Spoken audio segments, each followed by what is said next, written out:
Afternoon, everyone, and welcome to the Multicultural Media Online Forum here at New South Wales Health, hosted by Ministry of Health, Multicultural Health Communication Service, and Multicultural New South Wales.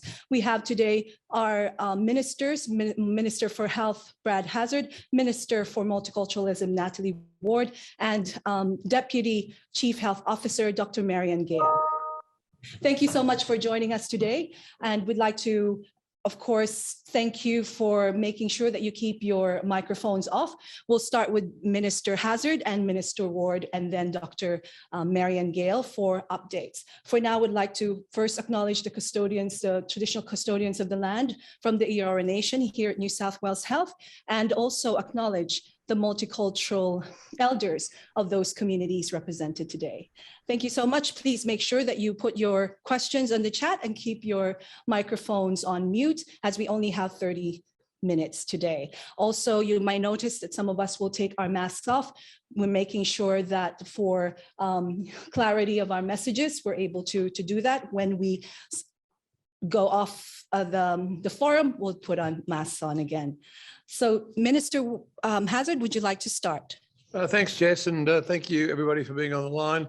Look, very important we get on with your questions. So I just want to say thank you to each of you who helped get the message out to the broader community, the broader multicultural community, our amazing multicultural community. Certainly some of the challenged areas that we've seen before, Fairfield, is doing really much better than it was. And I think that's largely due to the communication and efforts that many of you have made, and the community have a better understanding of what the needs are to try and beat this virus. And of course, we currently have ongoing issues in Canterbury, Bankstown, but even there, we're seeing some glimmers of hope as the numbers start to fall. So I think at this stage, probably I'm happy to take questions, as is, I think, Dr. Gale and also Minister Ward. Thank you, Minister. Minister Ward. Thanks so much, Jess. I just have a couple of updates. I just want to thank you all very much for joining us once again at this important weekly forum. And I also acknowledge the traditional custodians and the elders of each of our multicultural communities. I've spoken every week about the importance of getting the vaccination and the stay-at-home messages, and I'm just so grateful to each of you for what you've done so far in getting those messages out in language. Unfortunately, we know that the numbers haven't been going in the right direction, and while the vast majority have been doing the right thing, we're just keen to get those messages out to everybody in the community to be clear. Let me be absolutely clear. There's just one path forward, just one path, and that is vaccination. That is our path to freedom. My 18-year-old son is being vaccinated with AstraZeneca this week. And I wouldn't be here today telling you about that if I had any concerns about the vaccine. I do not. And last night, my son, indulged me, my firstborn precious son said to me, and I said, "Are you all right with getting this?" He said, "Mum, if you're in a plane and it was about to crash and there was one parachute, would you stop to look at what type of parachute it was? No, you just grab it and you go." And I thought that really summed it up. The best vaccination is the first one you can get. Please listen to the health advice. It's in your best interest. It's really critical that we talk to anybody that has any concerns, and we're here to listen and here to speak with anyone that has any concerns about vaccinations for whatever reason, and explain why they need to get their jab now. We know that they listen to our community leaders, our religious leaders, and your multicultural media channels. I know they can be difficult conversations, but we have to have them. So again, I just want to say thanks to you, the media, and our community and religious leaders for being our partners and explaining why this is so important to help us counter any misinformation. Our good friends in the multicultural media areas have been terrific at getting those messages out. So please keep doing the same. You are the trusted sources of truth. And I'm really pleased to see that our 11 o'clock press conferences are now being broadcast in 6 languages live. And we've added, through our partnership with SBS last week, Cantonese and Khmer as well. So we already have, of course, Arabic, Vietnamese, Assyrian and Mandarin, and the response has been excellent. I'm told that we had more than 360,000 views across Facebook, Weibo, WeChat and Twitter. So I'm really grateful to be able to meet with all of the stakeholders in multicultural communities, hear about the ideas, how we can continue to support you to get through this and get the messaging out. And with the Multicultural New South Wales agency, we've engaged with more than 3,000 community members through the online forums. So I'm really grateful for those opportunities. I'm grateful to work with each of you again to get those messages out. Thank you for working tirelessly to ensure that we do that and getting the emergency support grants programs out to our grassroots multicultural NGOs to make sure they're getting support out to those communities that need it. I acknowledge all the work that you've been doing, and I want you to know my door is open, and thank you again for the opportunity to have these important briefings. Thank you, Minister Ward. Dr. Gale, thank you for joining us today. Do you have any updates that we can share with the media? Thank you very much, Jess, and good afternoon, everybody. Thank you for having me here today, and it's very nice to have the opportunity to talk to you all. As you will be aware from news earlier today, New South Wales recorded 344 new locally acquired cases of COVID-19 in the 24 hours to 8 p.m. last night. And as Minister Hazzard said, while clearly we remain concerned about many areas, particularly in the Greater Sydney area, we are starting to see some good news and some declines in parts of the state, which is very heartening, and we hope to see that continue. We are a bit concerned about some cases popping up in regional areas, and so we ask the support of all our regional communities to really follow New South Wales health guidance, as really we ask all residents of New South Wales to do. And to echo thanks that have been previously given, we know that our multicultural communities across New South Wales from very early in the pandemic have been very active in the conversations about COVID and really supporting each other to follow the New South Wales health advice, to come forward for testing and to get vaccinated. And I'd like to also, from a public health perspective, echo my thanks to all multicultural communities for doing so, and to acknowledge the very important role that multicultural media plays, and also multicultural leaders, and the very important part that you play in having these important conversations with your families, with the broader community, and thank you for that. One of the things that we are seeing is that the spread of COVID is not just geographical, but is between different community groups and community networks. And that's why it's, and family groups, and that's why it's really important, I think, for all of us to know that, yes, we all love spending time with our families. We all love to meet and continue the cultural practices that are important to us. But at this time, we simply ask you please not to do that, to follow the public health advice, because it is quite a critical period. And we thank you all, and for all our multicultural communities, for doing your best to follow that advice. The messages from a health perspective really are simple. If you have even the slightest of symptoms of COVID, please come forward for testing as soon as you can. We have seen some cases where they might wait for a week or 2 weeks with symptoms, and that's really far too long. We really want people, as soon as you start to have a bit of a sore throat or a runny nose, please come forward for a test as soon as you possibly can. Follow the health advice. And as we've heard, that all important message around vaccination, it's incredibly important. We know that some people are concerned about it, but there is plenty of information out there, a lot of translated materials and in-language support. And I encourage all of you and community leaders in particular to actively have that conversation with your families and your communities, and please get vaccinated as soon as you possibly can. So thank you very much, Dr. Gale. We have a question from Fred Zhang, of Chief Journalist from Sydney Today. He's asking ministers, why are construction workers allowed to go back to site working? Vaccine jabs only protect people from getting infected or severe symptoms, but won't prevent people from carrying and spreading the virus. Look, can I say that it's always difficult to make decisions in the public health area as to what we do, but what it is aimed at is trying to make sure that people can have jobs that can be there and have their mental health well looked after, make sure they can put food on the table, but strike a balance. So obviously the government made a very difficult decision a few weeks ago to shut down the construction industry, and 80,000 workers in southwestern and Western Sydney were excluded from work. The government has worked with the industry. There are very many community members from the full multicultural spectrum who work in that industry, and the government was very keen to strike that balance to allow them to go back to work. Can I say that after the first vaccination, of either of the two available, or possibly the three in due course when the federal government has the next vaccine available, it gives around about 70% protection against hospitalisation or death just after the first vaccination. So it's very effective. That takes about 21 days or so for the body to respond with its immune system. From that time onwards, of course, you're much more protected than you were previously. And when you've had both vaccinations, of course, it's much more like about 90% protection against death or going into hospital. As to the transmission, yes, we have highlighted time and time again that even when you're fully vaccinated, there is a very small possibility, but there is a possibility, but it's small, that you can still get the virus and you can still transmit it.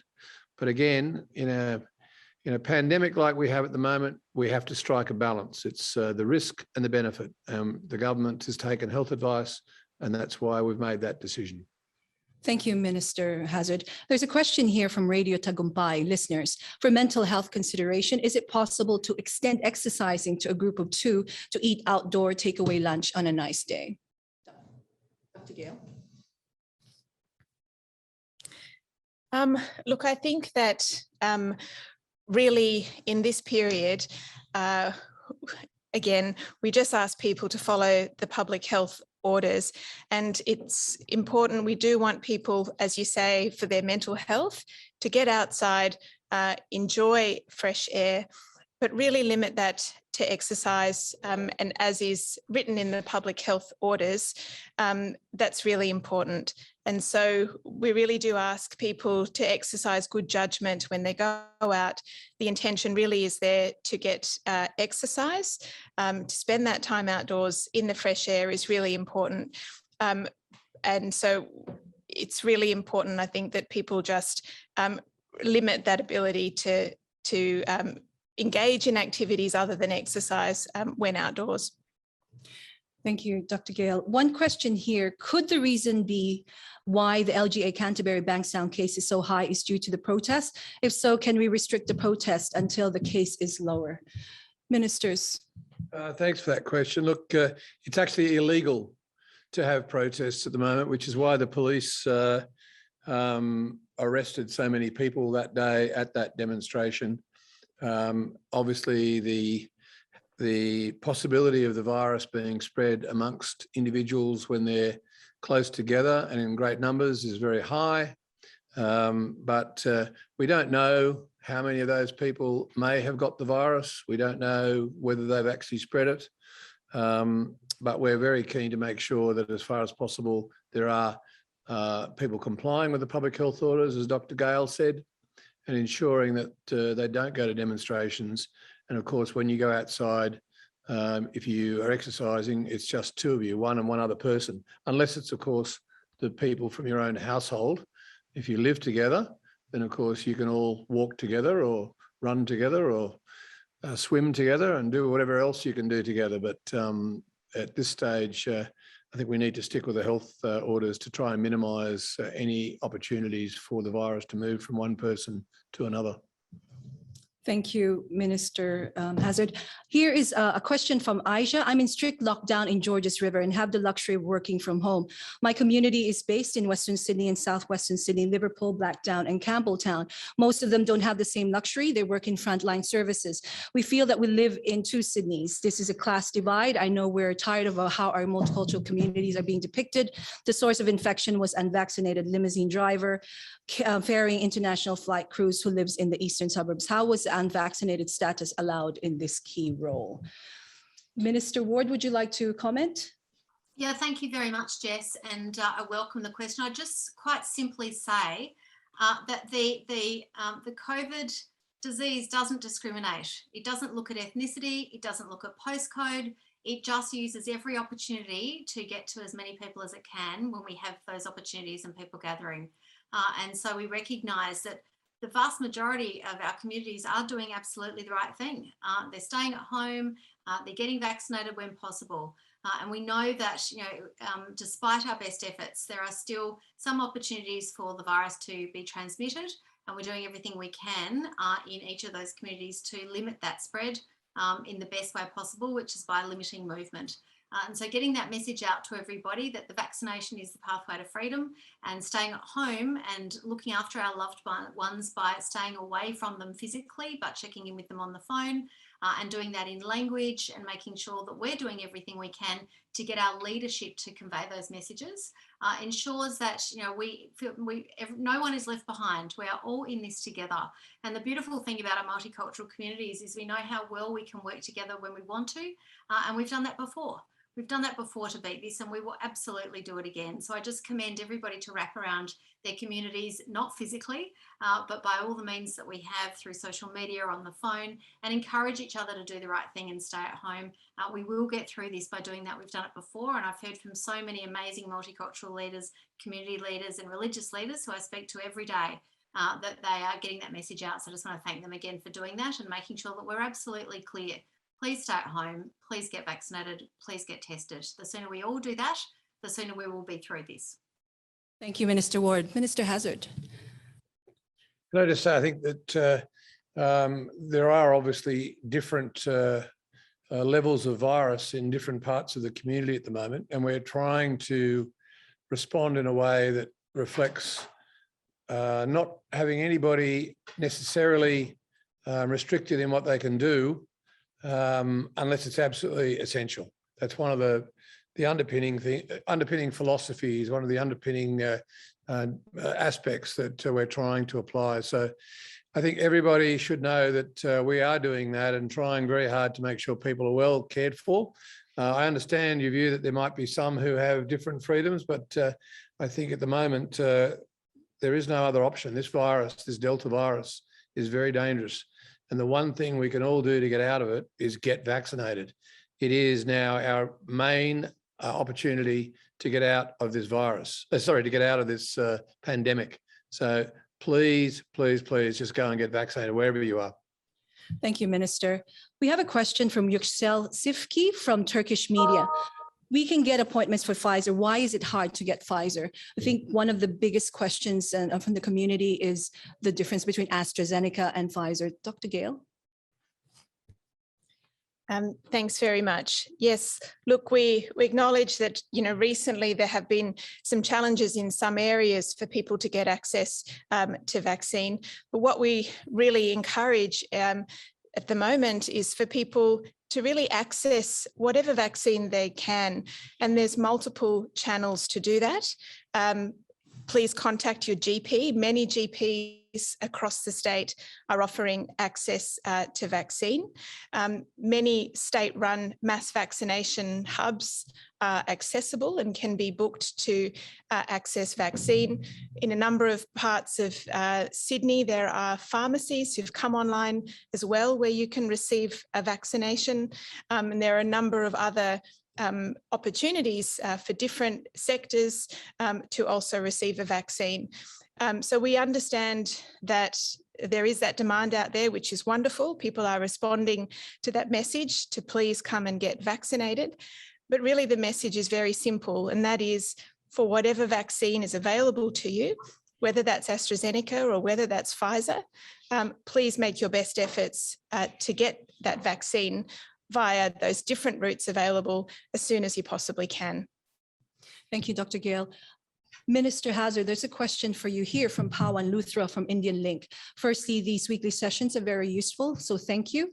Question for you, the numbers are not coming down. There's a lockdown fatigue setting. We're all told that vaccinations are the key and that majority of people are following the rules. What else needs to be done to move the vaccination dial up? Follow up, should we not have mandatory mask wearing outdoors as the numbers infected lose the community remains stubbornly high? Look, obviously, I, as the health minister, take advice from our doctors, our public health doctors, and the advice at the present time is the settings are appropriate if people comply. But there have been some sections of the community where it's been very, very stubbornly not are being followed. And I think that's for a whole variety of reasons. So we have to find ways to reach out, to message to the community, to the various sections of the community in a way that those sections of the community will understand and appreciate the message. And we've obviously, as Minister Ward said earlier, she has been working, and I've been working with many of the multicultural leaders, church leaders and so on. And they're obviously doing a lot of work to ensure the message does get out to the community. But at the end of the day, it's not just about complying with the orders. It's really about the community. In fact, I would love us to be able to do this without the orders. If the community just understood that this virus can only transmit, first of all, that it's real, and there are some sections of the community who don't think it's real. It's real, it can kill, and it's killing young people as well as older people. And it's if it's not killing them, then it's leaving them with possibly many years of disability. As a long COVID, as it's referred to, can have all sorts of impacts on you. Everything from loss of smell, loss of hearing, all sorts of very muscle waste. A lot of things that can cause you ongoing problems. So what we need to do is just not so much worry about the orders, but just understand the virus is very dangerous. It can only move from one person to another. If you're too close to someone, you're allowing that virus to leap across to the other person through the aerosols that come particularly from your mouth and your nose. And of course, the second thing is, as Dr. Gale said, get vaccinated. If we all get vaccinated and we do that as quickly as possible, it doesn't matter what vaccine it is, they're both very good vaccines, then we will beat this virus. But we need the community, every single member of the community, to be on board with trying to look after every other single member of the community. Thank you, Minister. There's a question here from Michael Mai, and which we've heard as well. I've heard this before. They've heard that there's a new COVID strain called Lambda. Is this true? It is not in Australia yet, but do you know anything about this, Dr. Gale? Look, at this stage, I'm not really across the latest to be able to talk in detail about that. But to my knowledge, it's not something that we're dealing with yet here in Australia. But certainly the risk of new variants emerging is always there with COVID, as we saw emerging with Delta. And I think we all have to be prepared of the challenges that this pandemic may throw at us in the future. And we know that it's certainly possible for new variants to emerge over time. And at the moment, though, our current focus, as it needs to be, is on dealing with this Delta variant. So the one that's with us and the ones that's causing us these cases at the present time, that's our clear focus. And of course, we need to think in the longer term and understand that there may be changes that occur in the future. But at this present time, it's really the Delta variant that we need to get on top of. We know that the vaccines that we have work against the Delta variant. We are seeing already in our hospitalisation and the data presented on ICU that the people who are ending up sick in hospital and in ICU are unvaccinated or who have not had 2 doses. So our vaccines work against this variant, and that's the a really important thing to focus on at this point in time. Thank you, Dr. Gale. I think Minister Hazzard. Can I just add that obviously viruses do mutate, they do vary, and it's varied a number of times around the world. But what we do know is that the vaccines that are available have worked very well across all of those mutant variations. It's quite a normal thing for a virus to mutate, to change.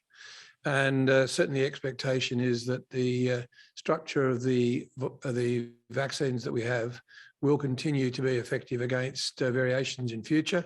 But it's also quite possible, particularly under the new style of vaccines, the messenger RNA vaccines, as we go forward over the next couple of years until this virus becomes more like a flu type virus in years to come and circulates in the community, that I'm quite confident that our scientists will be able to make any variations that are necessary.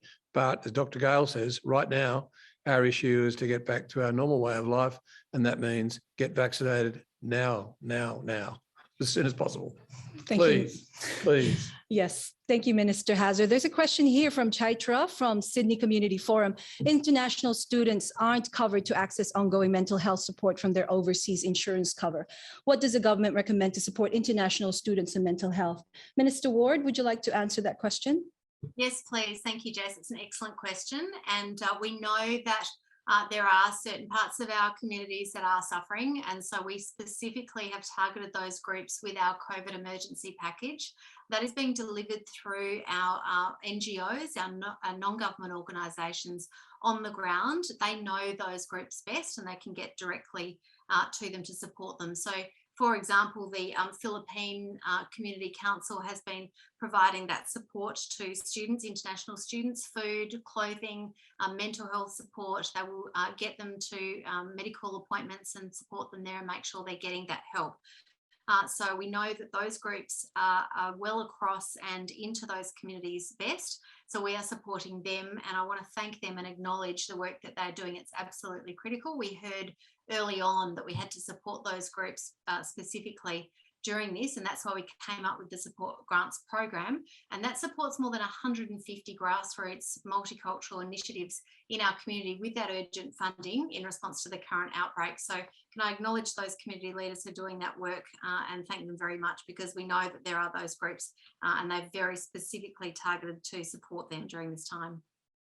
Thank you, Minister Ward. We're running out of time, but we have one last question that we'll ask Minister Hazzard. Emmanuel Youssef from Assyrian Media. Minister Hazzard, since Fairfield is in stable situation, can it be considered to be lifted from the 8 LGAs under restrictions and have some sort of freedom? Look, thank you very much for that question. Certainly Fairfield is doing a lot better than it was. And I think all of the members of the community obviously have responded extremely well in Fairfield. But at the present time, there are still risks. And of course, we aren't down to zero or even close to zero at the present time. We're just a lot less numbers than we were. So I think for the moment, no, it's not possible to do that. But I'm quite sure that the public health team will give us advice on that as soon as we can do it, because as has been said many times, our government is not keen at all to put restrictions on people for no reason. So, but I'm with you. I absolutely support your desire to get out of this as quickly as possible, and we'll keep a very close watch on how the numbers go. And thank you again to the community in the Fairfield area. And for those who haven't yet got vaccinated, please go out and get vaccinated as soon as possible, I think for all of our sakes. Thank you. So Minister Hazzard, would you like to have your final words before we say goodbye? Just thank you to the multicultural media. I think as Minister Ward and as Dr. Gale said, we really appreciate you sending the messages out to the community. The joy of Australia is that we're a very amazing multicultural community.